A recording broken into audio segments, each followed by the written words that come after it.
Hello and welcome to the Fantasy Life Show. I'm your host, Ian Hartitz. It is a great day to be great. It's a great day to break down a little bit of training camp action as well as off-season superlatives to help catch up everyone on some of the biggest moves from the off-season and what we expect to happen into 2025. So fun show on deck, but of course I cannot accomplish this all alone. Accordingly, we have Jake, the Colossus of Cloud Trowbridge, joining us once again. Jake, I improved your nickname, man. Credit to me.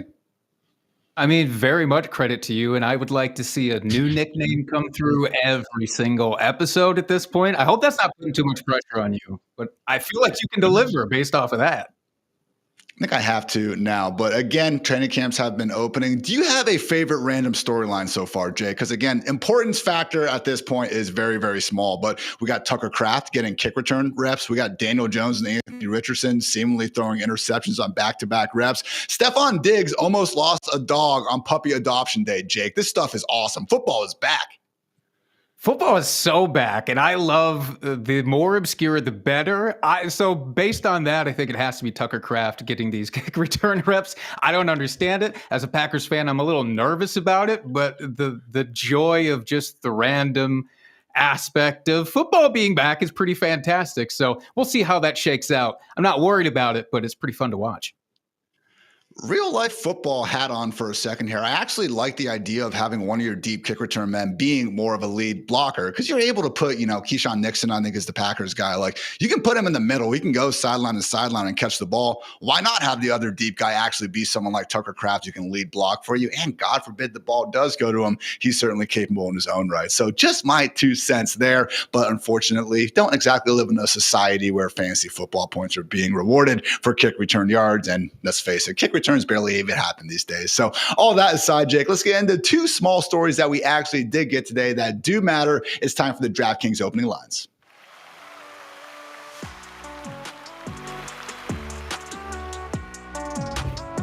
All right, the biggest news of the day arguably didn't even happen on a football field. It was just a report from one Jordan Schultz of Fox Sports regarding Keenan Allen, one of the top free agents still available at the point. So, Jake, we've actually had Schultz say that Keenan has drawn interest from multiple teams in recent weeks. Schultz's understanding is that Keenan has been waiting for training camps to open, basically, to better assess the landscape and get a clearer picture of each team's wide receiver situation. So, unclear if this is 100% Schultz just getting these sources, finding out everything is good, or if Keenan Allen's agent maybe had to call in a favor to get some good words out there. So thoughts on this, Jake, and maybe a team that you would personally love to see Keenan Allen sign with before week 1. When we get to this stage in the offseason, and it's still very early considering everything that is left on the horizon here, I always find it a little suspicious when all these veteran names start getting thrown out like this. I feel like every offseason, it's a little bit of the same. There are some surprises that pop up, though. There are guys that we've kind of written off who do find themselves actually with a new team. I think of last year with DeAndre Hopkins. He kind of seemed like he was going to be almost the odd man out and then ended up with the Chiefs. I don't mind it for Keenan. All the respect in the world to Keenan Allen, the football player. It's great to watch him. I'm a little nervous about where he might land and what he might do to the depth charts for fantasy purposes on some of these teams. I mean, yeah, if he goes to a spot like New England, all right, I can see that. I can absolutely see him fitting in there. It'd be great for Drake May as a Drake May enthusiast. I love that. Maybe even someplace like San Francisco. I don't know. Everybody there is either old or injured, so he can be another old but not injured presence, I suppose, on that team. But I don't know if I'm excited about any of the landing spots. Are you excited about the potential? Not really. It's one of these things where when I have been drafting Keenan, it's at the very end of a draft. And even in my heart of hearts, like if he finds somehow the best situation, say the Chargers, I thought the Patriots was a good call. Steelers, he could just be wide receiver too. I'm still confused why they think that Robert Woods, as great of a career as Bobby Trees has had, is a viable starting wide receiver in the year 2025. The Raiders, the Commanders, I guess, even though you already added an old and Debo, I mean, that'd be the oldest wide receiver trio in the league with Terry there as well. The Falcons, with all due respect to Ray McLeod, but honestly, Jake, even if he lands with one of these, I have a hard time believing that Keenan's going to be cracking a top 50 at the position anytime soon. Yeah, and I don't know how much of it, obviously, last year was just his situation, but when you look at his contributions, let's say, to the Bears. He wasn't shy on targets. He was getting targeted plenty. It didn't pan out for fantasy purposes at all. But again, did that really happen for many of the Bears players? No. So I'm hesitant to write him off based on that. And maybe there's just the exact perfect landing spot that will make him, a weekly flex play. But I have a hard time picturing it. Again, I think the Chargers with Big Mike retiring would honestly be the best. I know some people think that Lab McConkey and Keenan skill sets overlap a little bit. Personally, I think McConkey especially, after what we saw last year, fully capable of really working at any, inside or outside wide receiver position. And at this point, they maybe just need a bit more proven guy in there to complement QJ and the others. But enough of Keenan and Jake. Let's talk about someone who is very much in, the midst of the top 4, top 5 rounds of fantasy football drafts. And that is Texans RB1 Joe Mixon. Not good news, though. He has actually been placed on the NFI, aka non-football injury list. Had an ankle injury earlier this year that we actually talked about recently. Had him in a boot throughout the spring. That said, we had Adam Schefter confirm that, yes, he was wearing the boot, but it is something that is expected to be fine fairly soon, okay? So we'd all prefer to see Joe Mixon out there on the field. That's not the case right now. And again, when we were kind of talking about Nick Chubb and his new addition to this backfield, I brought up how I wasn't necessarily going out of my way to draft Joe Mixon. So all that said, again, from Aaron Wilson, from Dr. Jeff Mueller, who actually went out there and said he believes that the wording in the timeline is not consistent with the tightrope ankle surgery, something that we were wondering out before. I think Mixon is going to be fine, all things considered. What say you? I would say sure, but also as somebody who's been avoiding drafting Joe Mixon for like the last 5 years, because I just keep saying he can't possibly pay off. And then he mostly does. It feels like I'm being retroactively justified for not drafting him all this time. You never want to root for an injury, obviously. I was a little curious about his situation and even more curious about a guy coming up behind him in Woody Marks, who I've been drafting just everywhere. So I like to think that maybe there's a path for Woody Marks to get involved. This could end up being a little bit of a kind of icky backfield split, just depending on what does or doesn't pan out with Joe Mixon. But I think I'm pretty much avoiding him in most of my drafts anyways. And it's one of these things, man, where at the right price, again, we could be in on it. Don't hate the player, hate the ADP. I'll say it another freaking 100 times, before week 1 starts here. And just currently throughout this offseason, man, when he was going next to Chuba Hubbard and Kenneth Walker, I was taking the other guys. And right now, when he's still going earlier than James Conner, I just feel so much better about that offense as a whole, the offensive line, even the talent. Okay, Mixon's a little bit younger, but not exactly someone who's been a model of good health, even compared to James Conner as well. So I will say, Jake, when I do look at, the Yahoo ranks and the ADP right now, Joe Mixon, RB16, man, someone that you still got to be using a round 4 pick on, going ahead of Kenneth Walker, Connor, going, Jake, 8 picks ahead of Omarion Hampton. No, not even if there's a fire am I drafting Joe Mixon over Omarion Hampton. Come on. No, now we're getting outrageous. And I don't know if people who, pay very strict attention to the offseason news blurbs will catch wind of this and really help suppress that ADP. I hope so. I also actually no, part of me hopes not, so that I can just skip right over that button when it comes to round 4 and I don't even have to think about it. But yeah, that's outrageous. If we see Mixon get down there where it's him versus Travion Henderson, RJ Harvey, some of the rookies that maybe we're having a tougher time finding a way those touches, I can perhaps get behind it. But right now, no way, Jose. So guys, again, this has been our DraftKings opening lines. And now a quick word to our friends over at DraftKings.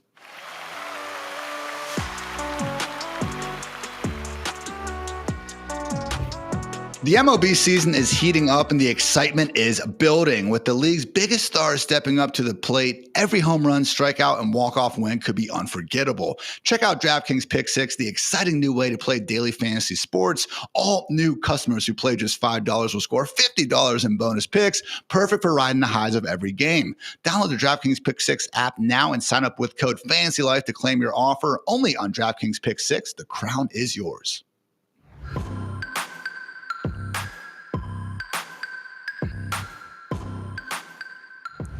All right, Jake, as we get into quarter one here on the Fantasy Life Show, again, wanted to take today's show to kind of try to just summarize some of the biggest moves of the offseason, as much as people like us and maybe you listening right now have been in the weeds following every single move 365 days a year. I know a lot of others are honestly just getting back into the swing of things. So wanted to try to help you guys out with, again, the biggest position changes at quarterback, running back, and wide receiver specifically, so you're not in your draft here in a couple weeks and just accidentally being like, who the freaking heck is that guy going in round 4? So with that in mind, Jake, we're going to start things off with quarterback because there are quite a few new starters across the league. We got Justin Fields with the Jets, Aaron Rodgers with the Steelers. Who knows what's going to happen in Cleveland? Daniel Jones has a horseshoe on his helmet. Cam Ward, Titans. Geno Smith, Raiders. We got Giants, going with Russell Wilson at this point. JJ McCarthy with the Vikings. Tyler Shuck probably for the Saints. Sam Darnold with the Seahawks. So again, a lot of new names there. And now Jake and I are going to do some superlatives to, try to figure out the best and maybe even the worst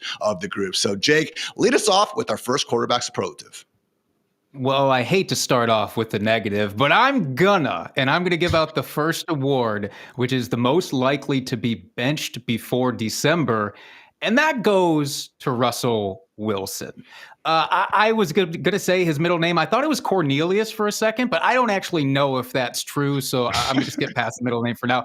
What do we think the odds are that the Giants are competitive with Russell Wilson? We look at Brian Daboll's 3-year tenure with the Giants. His teams have finished with 9 wins, 6 wins, 3 wins, just getting worse and worse. Can he get a winning record with this team after 8 weeks? I think that's the logic that we have to start looking at for whether we can trust drafting Russell Wilson or not. And then what's the most logical move for this team, especially for Daboll and Joe Shane, who are both pretty much on the hot seat right now, I think we could agree. Yeah. So if they're not in a playoff trajectory come mid-season, I think the obvious move is just pull that ripcord. You spend a first-round pick on this rookie Jackson Dart. People are going to be clamoring to at least see what they have in him.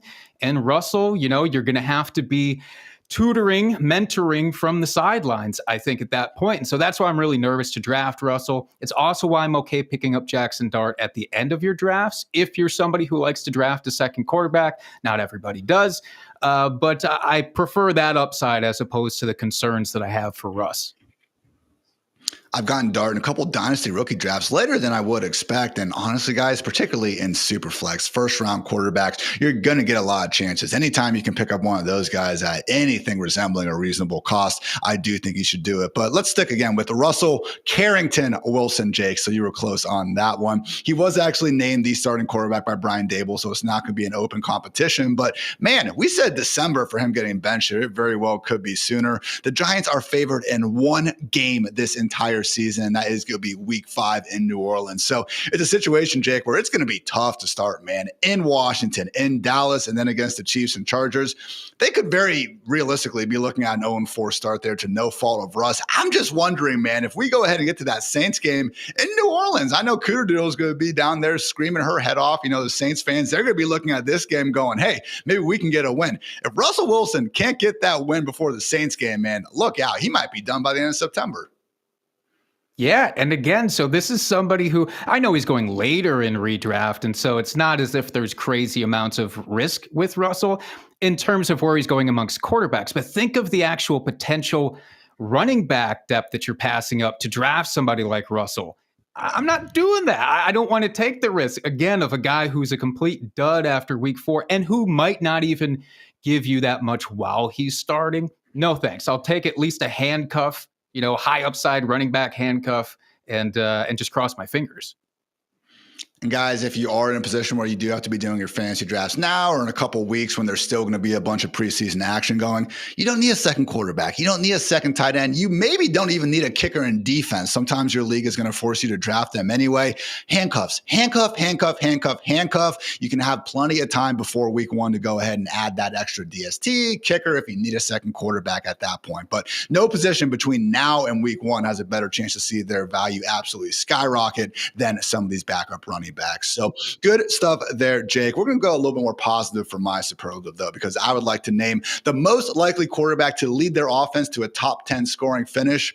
JJ McCarthy. And no, I did not get threatened by Thor Nystrom off stream to be able to go with this. But I just think when you do look at this Vikings offense, man, 3 years of the Kevin O'Connell experience, we saw them get an 8th ranked scoring finish in 2022, 22nd in 2023, but certainly we're on a good pace before we saw Kirk Cousins go down. And last year, 9th place ranked scoring finish, even with Sam Darnold, being their quarterback. So good stuff there. Again, just let Thor tell you guys how great JJ McCarthy is himself. The man keeps sending me his MVP tickets and his Super Bowl bets. I, for one, hope for Thor's bank account that he is right about this. But I just think more than anything, man, I do think JJ McCarthy is a very good prospect. We have guys like Dane Brugler saying that McCarthy would have been the first overall pick in this draft if, we wanted to kind of compare him to Cam Ward and some of these other guys. But the biggest thing is just this offensive environment, man. I already talked about KOC, but Justin Jefferson, Jordan Addison, TJ Hawkinson, that might be the best wide receiver 1, wide receiver 2, tight end 1, trio in the entire NFL. Brought in Jordan Mason to help the run game. And the offensive line also looks improved, man. Like we've talked about,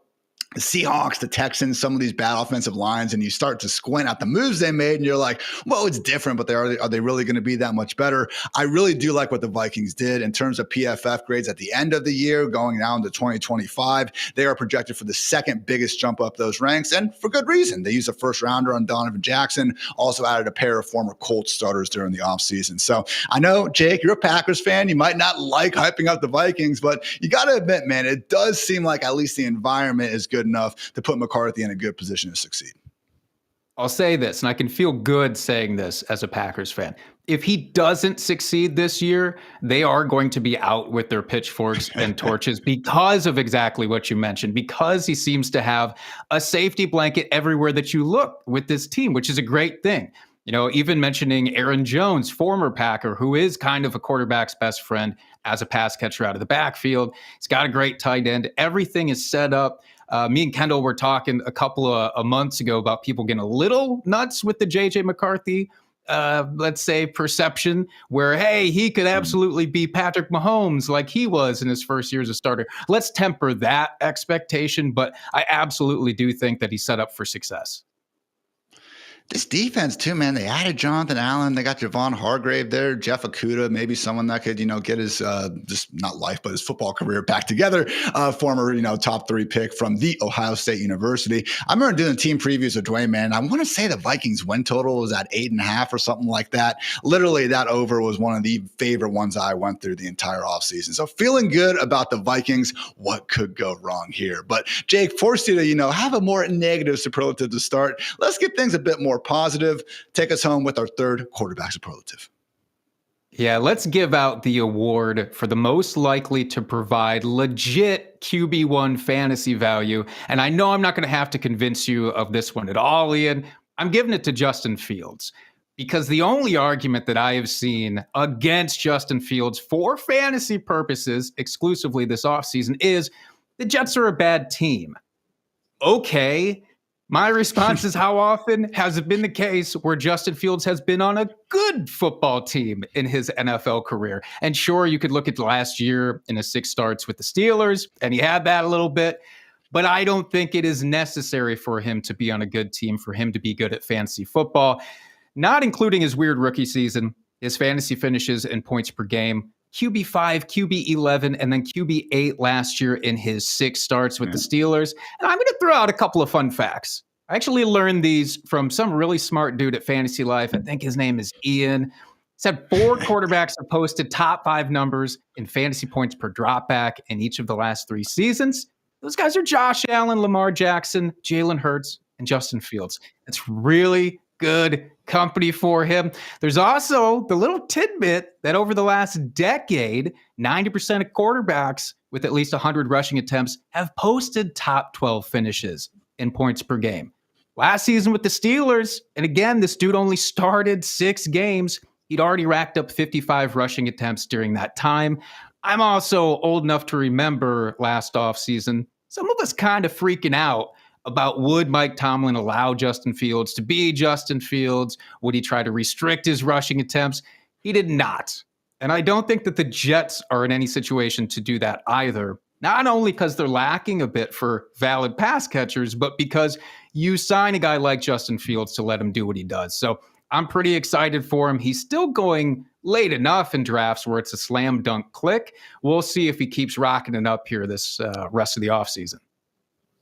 Fantasy Life projections have Fields set for 140 rush attempts. That's the second highest mark of any quarterback. Only Jalen Hurts currently projected for more. So over at Yahoo, it seems like, they are not sleeping on Fields as a fantasy star, going pick 89 on average right now. Right there with Jared Goff, though, as the QB 10. So a little bit cheaper as some other providers like Sleeper and ESPN. So again, always a good idea to go check out our ADP tool over at fantasylife.com, where you can analyze all this and get ready to go, regardless of where you were playing fantasy football. But yeah, man, it's just one of these things where when we're kind of watching people play, all right, and we're trying to discern the difference between real life ranks and fantasy ranks. Always funny to me, Jake, when I love our graphics team, but over the years, I've been in a position where you release, hey, here's my quarterback fantasy football rankings for week 4, and they kind of leave off that fantasy part, and you proceed to get yelled at by a bunch of strangers for the better part of a week. So again, I think a lot of times wide receivers, especially, look, how do we analyze wide receivers in real life? Their yards, their touchdowns, their catches, all those things form fantasy points as it is. However, at quarterbacks, the rushing ones, again, high volume rushing quarterbacks and the high volume receiving running backs, those are the two biggest differences, I think, between fantasy football and real life. So don't hate the player, hate the game. And in this case, we should love Justin Fields. And I do. And I will say that for the rest, at least for the rest of this offseason. We'll see about going forward. But if you're one of these people who are just saying, like, I'm not going to touch Justin Fields because I don't know if he'll even last throughout, as the starter of the whole season, I'm just not going to take you seriously. I love you, Tyrod Taylor, but my goodness, there is no chance that Justin is not starting for you in your championships, barring injury, of course. Yeah. And I will say, as much as the Jets wide receiver room is an atrocity outside of Garrett Wilson, feel free to make fun of that. This is going to be the best offensive line of his career. That Steelers group wasn't doing really anyone any favors last year. The same Bears offensive line that, apparently doomed Caleb Williams. That was just an average day in the week for Justin Fields when he was there as well. Funny how you never hear that brought up when kind of talking about Fields' time in Chicago, Jake. But man, and it's the Jets right now, 17th at the end of last year in PFF's end of season rankings, up in the top 10 right now. They've used back-to-back top 11 picks on their tackles. This offensive line could actually be pretty good. And if you have Fields and Breece Hall actually providing a consistently explosive run game with Garrett Wilson, maybe living up to that high dollar contract he just got, maybe, just maybe, the Jets offense can not completely suck. That's kind of what I'm going with here. Not going to be elite, but maybe will not just completely suck. So good stuff on the quarterbacks, Jake. Before we get to our next topic with some running back superlatives, though, want to give a quick shout out to our friends over at Renegade Fantasy.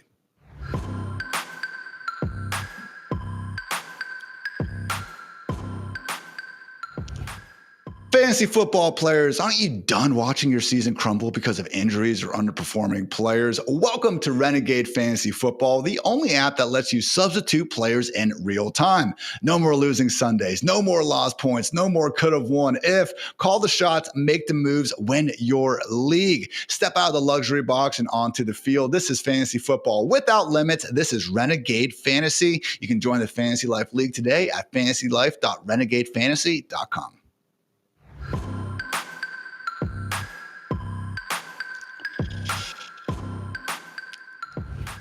Just like at quarterback, plenty of turnover at running back. And I'm not going to go through every single new party involved here, but did take the time to actually go through and just see what teams had the most available opportunities, purely from guys who were on the squad last year and are no longer there. So in terms of teams, Jake, that have 200 plus available carries and targets, we got the Chargers, the Steelers, the Raiders, the Cowboys, and the Broncos. Another group of teams, though, between 100 and 199 available carries and targets, the Browns, 49ers, Dolphins, Vikings, and Panthers. So again, a lot of new involved parties that we will be getting to right now, but I'm going to start things off with our superlative for the most likely player to provide RB1 fantasy production at an RB3 cost. Give me J.K. Dobbins, okay? Potential RB1 in Denver. Want to give a shout out to Ryan Edwards of KOA Radio in Colorado. He sent out a nice little practice report on Twitter summarizing various things he saw. And I just asked him, hey, man, is there a pecking order emerging at running back? Ryan responded. So thank you, Ryan. Us fantasy players freaking love when these beat reporters can give us some intel. And he said very early, yes, 100%. So take it with a little bit of a grain of salt. But per Ryan, Dobbins was up first during team, and then the rest rotated after that. RJ RJ Harvey's role will probably grow as camp rolls on, but I would guess Dobbins will get first crack every day. So not the first time we've heard from a reporter out of Denver, Jake, that Dobbins could and maybe just will be the first RB up. This doesn't mean RJ Harvey can't be a baller as well. And also rookies tend to go and just get better, see their role grow as the season goes on. But just looking across, the NFL and the sort of coaches and kind of what they might be doing, Jake, Sean Payton does strike me as someone who is going to make the rookie really have to earn every touch. And as things stand right now, if the season started tomorrow, I think we'd have to say Dobbins is a starting RB in Denver. And with situations like this, it's so important and maybe even a bit understated that when you're drafting, you need to get off to a hot start in fantasy. So if we can assume at least that J.K. Dobbins is the week 1 starter, and we know he's talented enough to sustain that role for the whole season, the only thing kind of getting in the way with him always is injuries.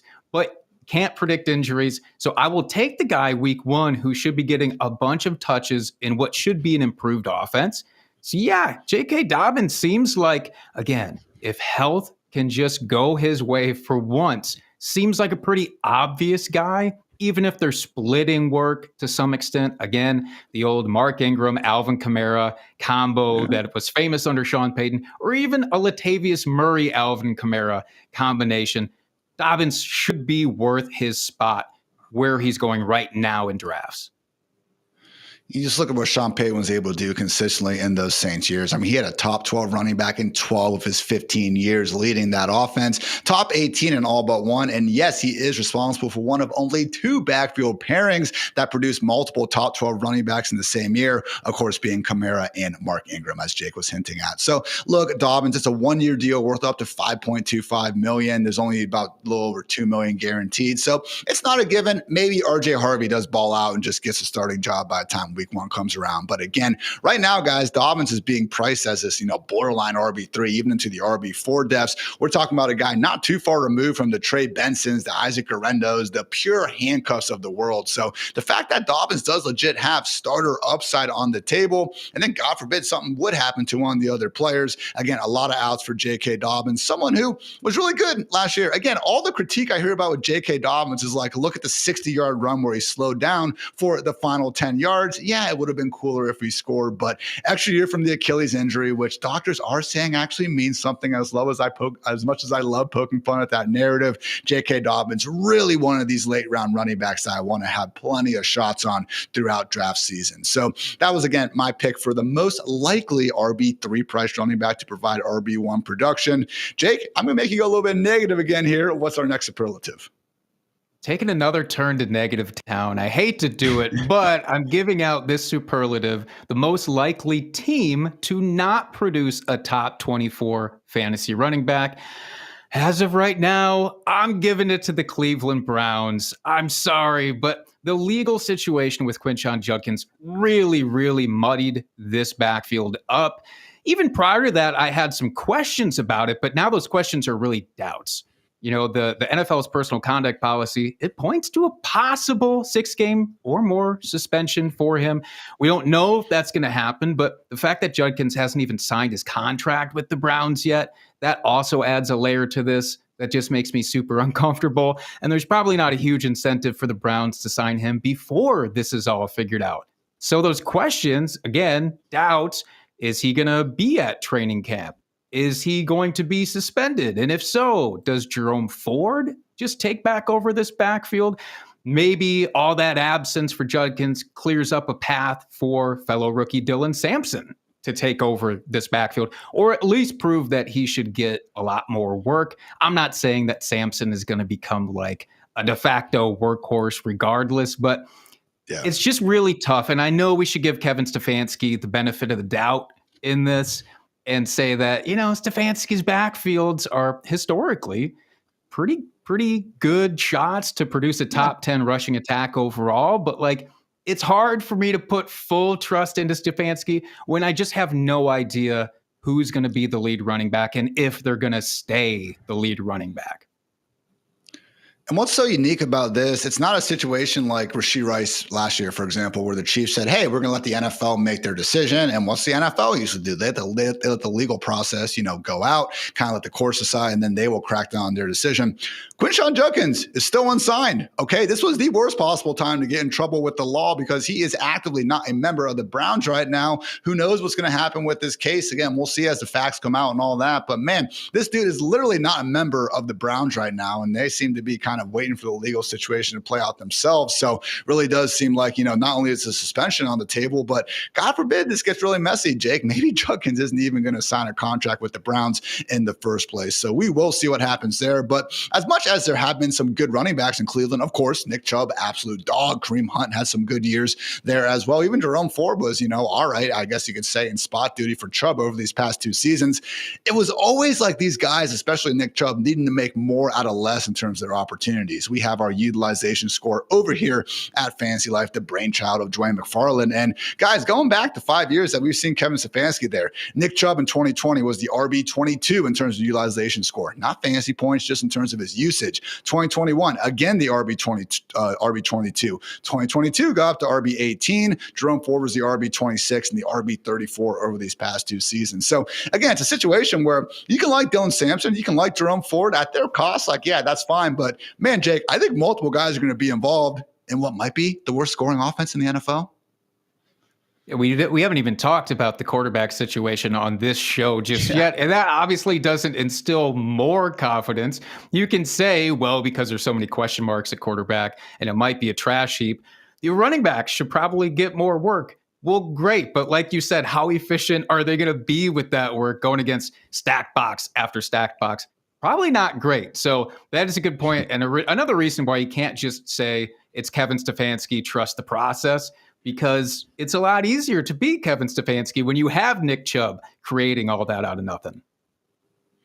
One more running back superlative one to get to, guys. This could be the most likely new starter, not named Ashton Genty, to produce top 10 fantasy numbers. And okay, this one's not super hard, but give me Omarion Hampton, Chargers RB1, maybe undisputed workhorse RB1. We still have not gotten hardly any updates on Najee Harris since his allegedly minor eye injury. That said, I do think, I don't know, actually. We'll see if he's okay. I hope the guy's okay. Jim Harbaugh told us he's praying for the guy. But the one thing I will say, Jake, is some of, I think, Harbaugh's, comments have been not taken out of context, but basically, okay, their training camp technically ends August 8th. I guess that's how they're defining it, for the Chargers. So Harbaugh said that he doesn't know if he'll be back for training camp. I think people have taken that to mean like, is Najee going to be back by week 1? So I think he's just saying August 8th. But either way, man, this was a backfield that we kind of expected to be split in the first place. But then Hampton, as the season went on, would obviously emerge as the better player, get more of the workload. But Najee's not even there right now to make it a competition. Again, doesn't take a rocket scientist to assume that Omarion Hampton is going to have the opportunity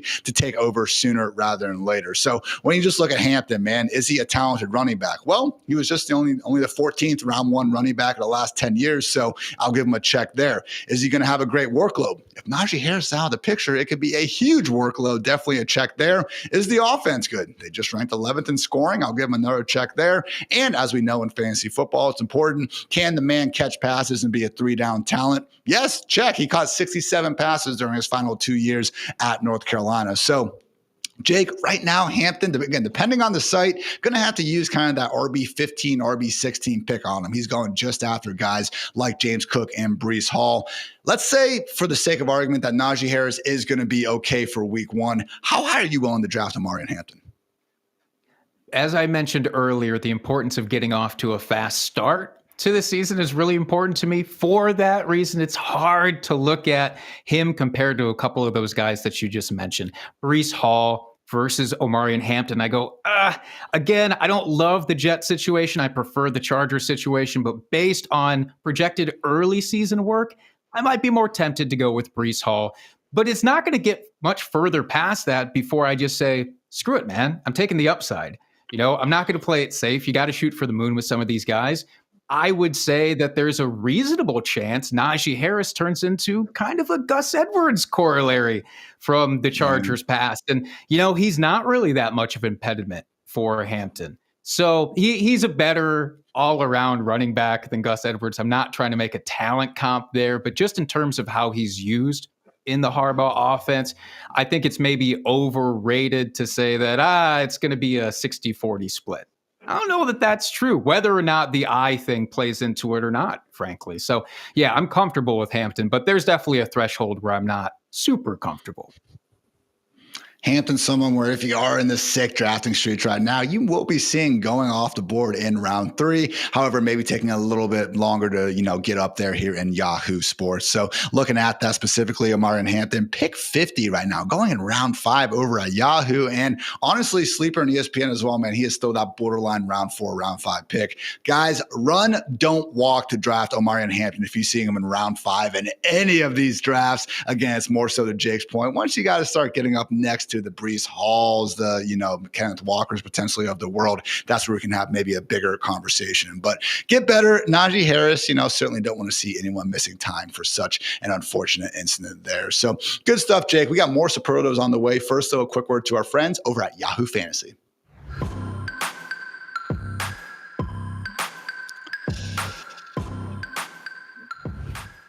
This episode is presented in part by Yahoo Fantasy. And guys, this year, I'm Ian Hartitz, and I am thrilled to be playing on Yahoo Fantasy. And you should too, whether you're a first timer or a veteran making your millionth league. I actually got my start playing on Yahoo so many years ago, and I still remember that first overall pick, LaDainian Tomlinson. That's right, even 2008, Ian knew some semblance of ball. Not that it was the toughest thing in the world to draft LaDainian Tomlinson, but screw it, winners write the history books, as they say. So again, love all my years on Yahoo, and still very, very happy to have plenty of active leagues over there. And guys, get this, to celebrate 28 years of fantasy greatness, Yahoo Fantasy is dropping 28 big new features over the next 28 days, giving you more ways to play, more ways to draft, and more ways to win. This all will begin on August 4th. And to get, just into the contest yourself, stay tuned and get started by creating or joining a Yahoo Fantasy Football League today. You can do this at yahoofantasy.com/fantasylife.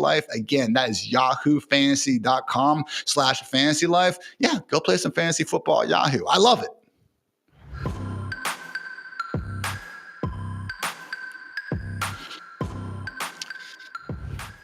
Time to talk some wide receivers, Jay, because there are plenty that have new homes and honestly already have pretty high projections from Dwayne McFarland and Matthew Friedman. So we got Stefon Diggs with the Patriots, DK Metcalf with the Steelers, some rookies in Matthew Goldman and T-Mac in the Green Bay and Carolina, respectively, fully expected to have big roles from day one. So we're going to go through, again, a handful of superlatives, try to figure out who could be the haves and maybe the have-nots in these fantasy football streets. So kick us off, Jake, with our first wide receiver superlative. Ian, you've tried to keep me buried in the negativity, and I won't let you do it. I'm talking positive for this one. I'm going with the most likely to put up wide receiver 1 fantasy numbers as their offense's new number 1 target, and that's going to Davante Adams. Now, I have to say, caveats right away, I get it. He's old, and old guys can fall off just like that. But Davante Adams did not look at all washed last year. At all, not even close. So do I think that he can hang around for at least one more year and provide that sort of top tier elite fantasy production? Heck yes. Heck yes, I do. And I think that there are 2 paths for him to get to that top 12, and both of them seem fairly reasonable. First path is that both he and Puka Nacua put up top 12 finishes. And if you don't think that 2 receivers from the same team can do that, well, the Jets did just last year. And in fact, it was Garrett Wilson and Davante Adams who finished in the top 12 in total points. And that's even factoring in Davante's rough start with the Raiders, the whole midseason trade. It was kind of a debacle, frankly. And then if you say, well, total points, that's cheating. Okay, fine, let's do points per game. Because then T. Higgins and Jamar Chase did it last year. In fact, they were both top 6 wide receivers in points per game. So, the Rams themselves have had a pretty solid track record of even doing this, where they've had wide receiver duos put up these high-end numbers, even if they're not outright top 12 guys. The heyday of like Brandon Cooks and Robert Woods, or Robert Woods and Cooper Kupp. It's happened under Sean McVay. So even if that doesn't happen, there's still a chance for Adams to leapfrog Nacua too, either naturally or, again, the worst happens and there's an injury. And then he's the true wide receiver 1 on this offense benefiting from those, that slanging arm of Matthew Stafford. It's got to go somewhere. So I think Adams has a shot, at double-digit touchdowns pretty easily then too. And I know the Fantasy Life projections have both of these guys, Nacua and Adams, getting at least 135 targets this year. So the path exists.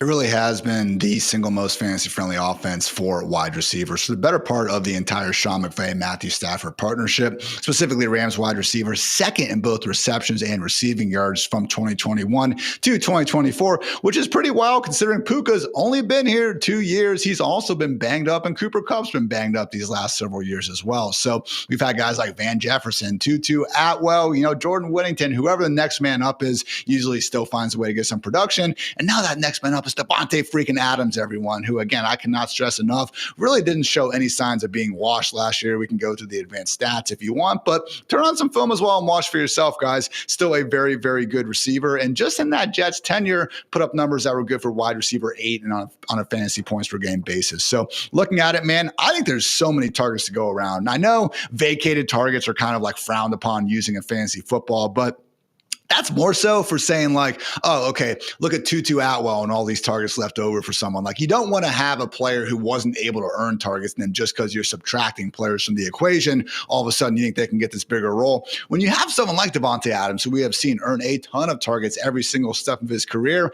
and then you see that the Rams have over 160 targets left out in the open after Cooper Kupp and Demarcus Robinson, left town, that's a situation where I can get more behind it. So, Jake, I actually moved Davante Adams up to my wide receiver 12 in my latest ranking update. Ooh. I think trying to nail the guy in this range is going to be one of the biggest, skeleton keys of the fantasy football season, because again, I think there's a pretty clear tier break after A.J. Brown, Amon-Ra St. Brown, Lab McConkey.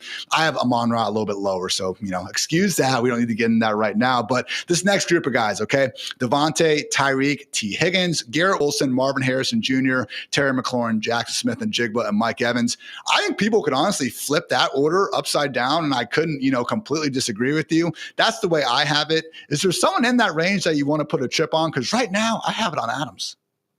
I just don't think I will. I don't think I can. I mean, all due respect to guys like Mike Evans, it's not that I won't draft them at all, but when I'm stared in the face between Davante Adams and anyone from that group, I want Davante Adams. And I might even be the sicko who drafts both Puka and Davante on some teams, not on all teams. I'm not going to get crazy, but there might be situations where I just say, screw it, I'm going to roll the dice and see if I can roster both of these dudes, get a little bit more of that return to the greatest show on turf, kind of fantasy production.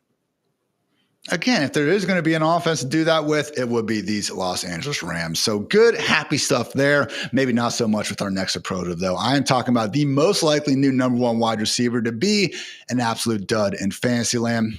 I think it's Stefon Diggs. All puppy chasing aside, and all good news with the injury. Look, I've been drafting a lot of Stefon Diggs. He's going off the board like outside the top 40. I have him ranked a lot higher than that over at fantasylife.com. So I'm in on this. But even though I'm in on this, guys, not going to lie, I've been wrong before. A lot, actually, in fantasy football and life in general, if you really want to harp on me. And I must admit, there are some red flags here. Again, price point is reasonable enough, but look at him, Jake. He's old. He's old. He's going to be 32 by the end of November. He just had 6-year lows in yards per reception. It has been a decade since he's finished worse than wide receiver 25 in PPR points per game. Freaking Obama was still president when that happened. But man, it just is a situation where Patriots offense could be very run first. We're still taking a leap of faith in assuming Drake May is going to all of a sudden become one of the more efficient quarterbacks out there. And just coming off that knee injury, man, maybe we will, look back on this year and say, yeah, this is no longer the same Stefon Diggs. So, hey,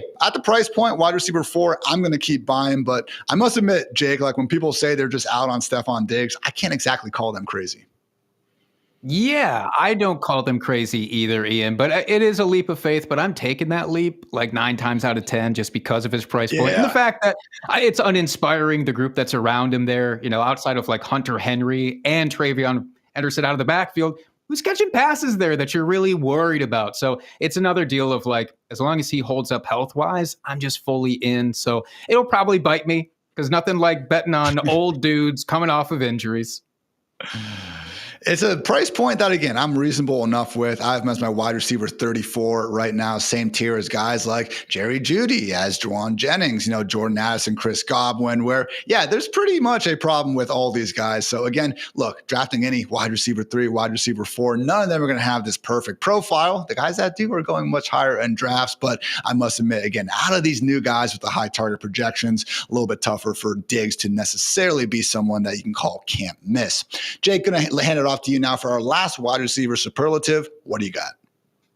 I'm giving this one out to the most likely new top-end receiver to wind up falling out of favor or maybe even losing their job. And I'm giving this one to Christian Kirk. I honestly didn't even have to think about it out of this group.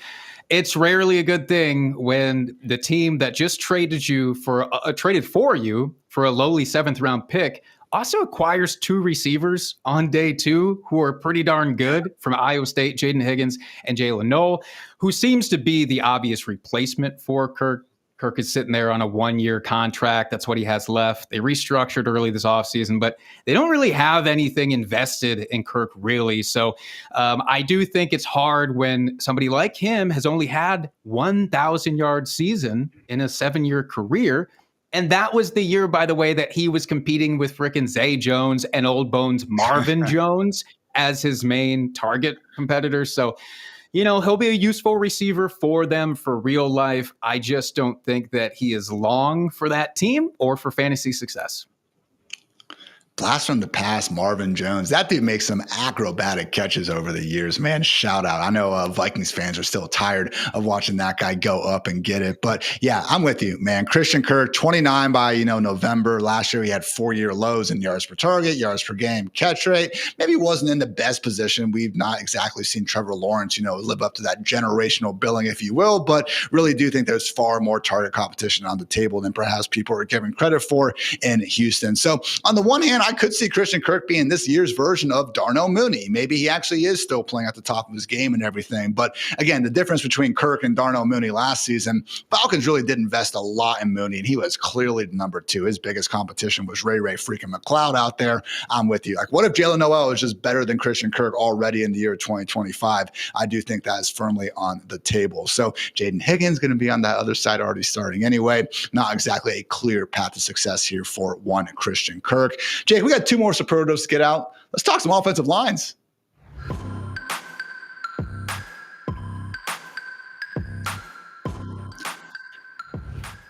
All right, guys, just looking again, not saying PFF is gospel, but they do tend to grade every single player from every single game. And accordingly, when we are trying to get a baseline of offensive line ranks, I like to use them. So with that in mind, looking at some of the biggest risers in the offensive line ranks from the end of last year to the beginning of this year, we got the Bears, the Vikings, the Chargers, the Jets, and the Raiders. However, on the other side of things, PFF does project teams like the Chiefs, Dolphins, Commanders, Lions, Ravens, and Packers to potentially tumble down the ranks as far as it goes when, again, assessing offensive line performance. So I'm going to start things off with being a little bit negative here. The most likely offensive line to, I will not curse, but F over everyone else involved in the offense.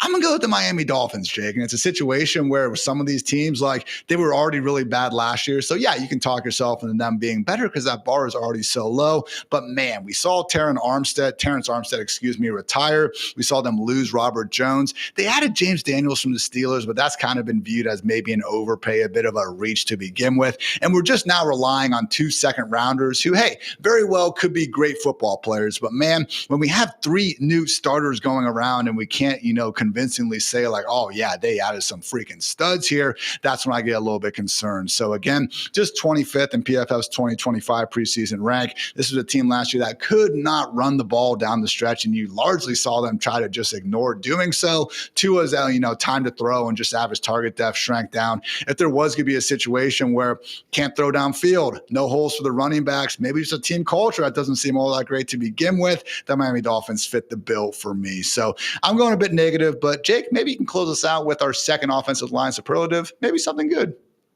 Okay, I'll bounce us back into the positive if I have to. The most likely offensive line to rise the tide of the whole offense. I'm going to give that superlative, as much as it pains me to say, to the Chicago Bears. Because, look, the offseason investments were very clear, very obvious. They went out and they traded for Joe Thuney from the Chiefs, and they traded for Jonah Jackson from the Rams.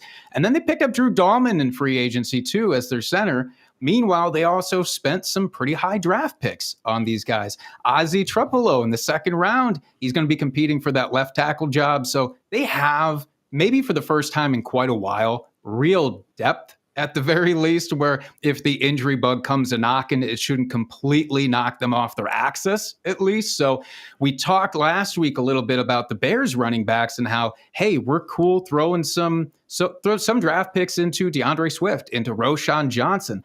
And a large part of that is because of this improved offensive line, along with the new coaching style that's coming with Ben Johnson, of course. And all this just kind of works together to give me a lot more confidence in Caleb Williams and company. He should have a little bit more time to figure stuff out. Shouldn't be running for his life quite as much, except when he's playing the Packers, of course. But I do think that the O-line here should give us quite a bit of fantasy goodness.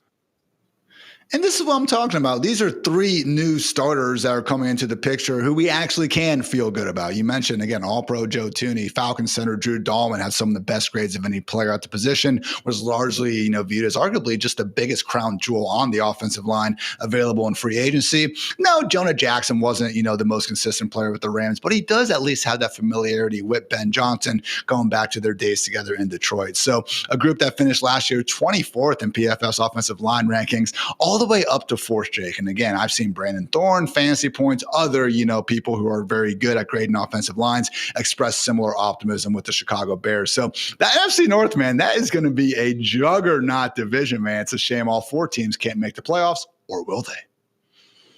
I mean, yes. Spoiler alert, no. But a guy can dream, can't he?